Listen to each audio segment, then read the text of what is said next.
محمد تهانينا. الله يبارك فيك. دخلت السجلات ما شاء الله الذهبيه للكره العربيه، عربي مصري بطل البوندسليغا، نهنيك كابتن. ربنا يخليك، ربنا يبارك فيك والحمد لله. تستاهل كل خير كابتن. ربنا يخليك، الحمد لله، متشكر. معليش دبي الرياضيه فالها طيب عليك. طبعا على طول عمرها. الحلقة معليش أسألك على الحلقة وبعدين جاي للمباراة، ما شاء الله الحلقة يعني سوت تفاعل كبير يوم مع زيدان في دورتموند.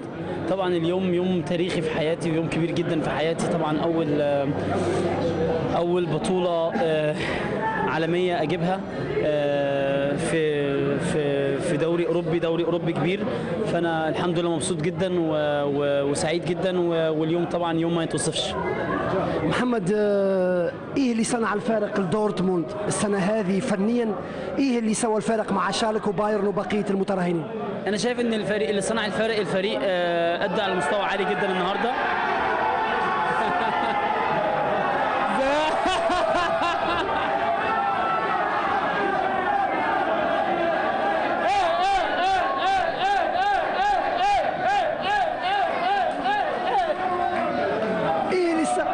ايه اللي صاير؟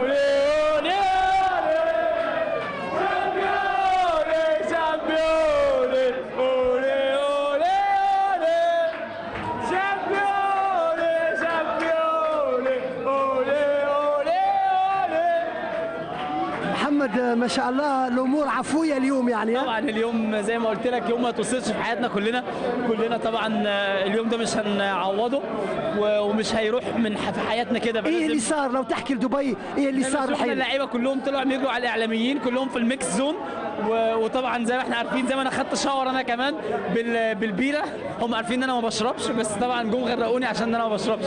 محمد حيبقى في بروسيا دورتموند الموسم الجاي، سمعنا بالاهلي وقصص كثيره، مطلوب زيدان عند الاهلي المصري يرجع لمصر ممكن، رغم انه ما لعب في الدوري المصري، يعني غادرتم مصر في سن صغير.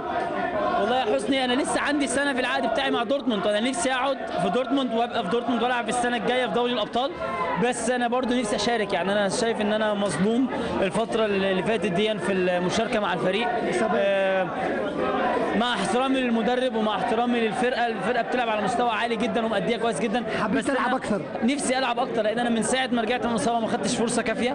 وتاني حاجه برضو المدرب بينزلني دايما في المباريات اللي بيكون مهزوم فيها، يعني الفرقه لما بتبقى متاخره يعني مغلوبين 1 أو 2 بينزلني، لكن لما الفرقه بتبقى كسبانه ما بينزلنيش. فطبعا ده انا شايف ان انا مظلوم جامد في القرارات دي، بس في الاول وفي الاخر دي قرارات المدرب.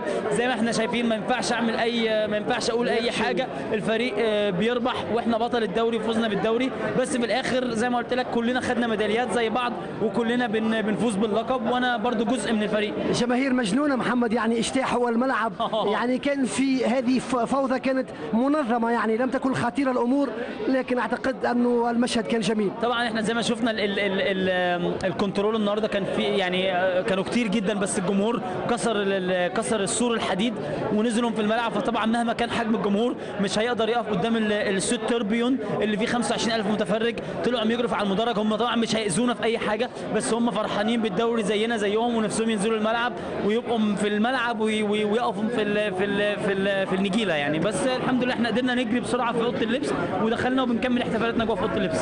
موفق يا محمد، موفق ان شاء الله. بشوفكم في دبي وبشوفكم ان شاء الله ان شاء الله.